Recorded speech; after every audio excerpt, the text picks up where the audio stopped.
This is a review of WSI Collectibles Actros 4165 SLT tractor towing a 12-axle Scheuerle intercombi trailer. It's in the colours of Mammoet, the Dutch haulage and craneage specialist, and as you can see it comes in quite a nice looking box.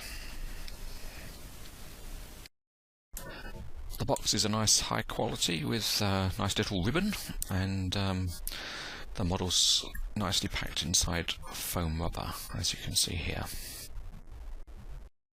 So this is most of the parts taken out of the box. The only thing missing is really a set of instructions, which would have been very helpful because the model can be fitted together in a number of ways, but there's no information really on how to do that.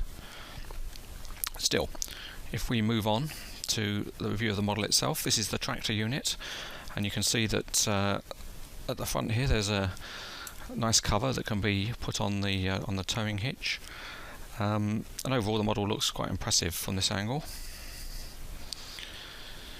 The fleet number is interesting because it actually is a little bit different from the one that's on the photo on the cover of the box. As usual for WSI, the wheels are very good and very nice hubs, but the steering on the tractor is really very limited indeed. Underneath, the details as good as you find anywhere. I think the transmission components all clearly can be seen, including the suspension too. Here's a view from the rear. You've got some varieties of pieces you can fit here on the towing hitch, and the equipment tower at the back here is really very detailed. Quite a bit of it's plastic, but certainly high detail. And if you can't get the tractor started in the morning, you can tilt the cab and have a look and see if you can get it going. Attaching the drawbar and the steering linkage is a little bit fiddly, so the best thing to do is to screw it to the drawbar and then feed it through, fit the drawbar, and then screw the connection onto the trailer steering. Here's a close-up of the screws you have to tighten up to fit the steering linkage to the drawbar. This is fiddly work, a bit difficult if you've got big fingers, but with a bit of patience it can be done. There's a particularly nice detail on the model, which is the control console with levers that look good enough to be pulled. Once the drawbar is connected, the steering mechanism works very nicely indeed. Underneath one of the trailer units you can see the nice wheels that are put onto the bogie units. One thing you can't quite see in this photo is that along the inside of the spine beam there's some very fine hydraulic lines which are really quite a nice detail, and you can see here the proportional steering, with the front axle steering more than the rear axles. The proportional steering is very good, so pushing the trailer backwards and forwards is nice to do. The trailer suspension is very nice. It rocks forwards, backwards, sideways, very pleasant. Here's a detailed view of one of the smaller trailer units. These steering bars are all metal, and you can see that there are a number of fixing holes here, so you can adjust all these steering bars if you know the kind of configurations that you want to make. So it's a flexible kind of model. These at the back are the rear light arrays. Joining the trailers is very neat with this little locking bar. Adding the metal deck plates is easy, they just pop into place.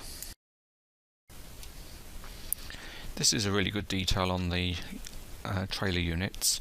You can see that they are separately numbered, and that even applies to the two 3-axle units, which both have a different fleet number, which is a really nice piece of detailing for those that want completely authentic models. Here's the trailer attached to the tractor, and again some nice springs here which keep the drawbar up for when you attach it to the tractor. The unit at the back here is the generator to power the trailers.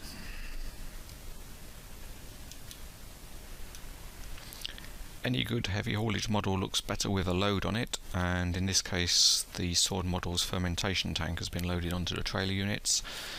In real life the fermentation tank's probably a bit too light for heavy haulage such as this, but it still looks pretty good anyway. Here's a view from the front. The steering on the tractor unit is probably not much less than the maximum it can be posed at, so there's an area where some better steering would have looked quite a bit better, I think, in this photo. View from the back.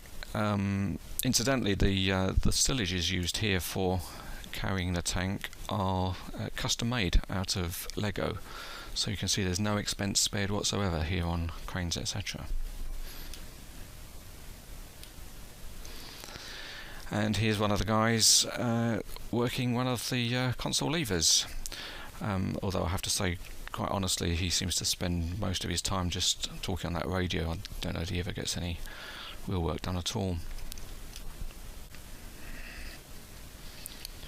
So there's the whole model, and WSI Collectibles have done really a good job on it. It's very detailed.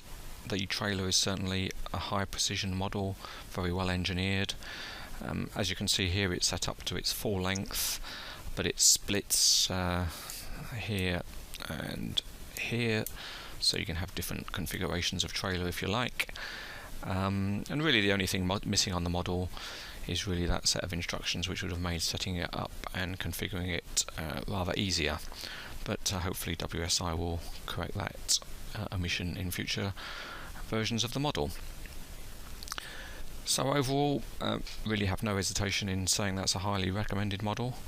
And if you want to read more detail about it or see some better quality photos, then read the full review on Cranes Etc.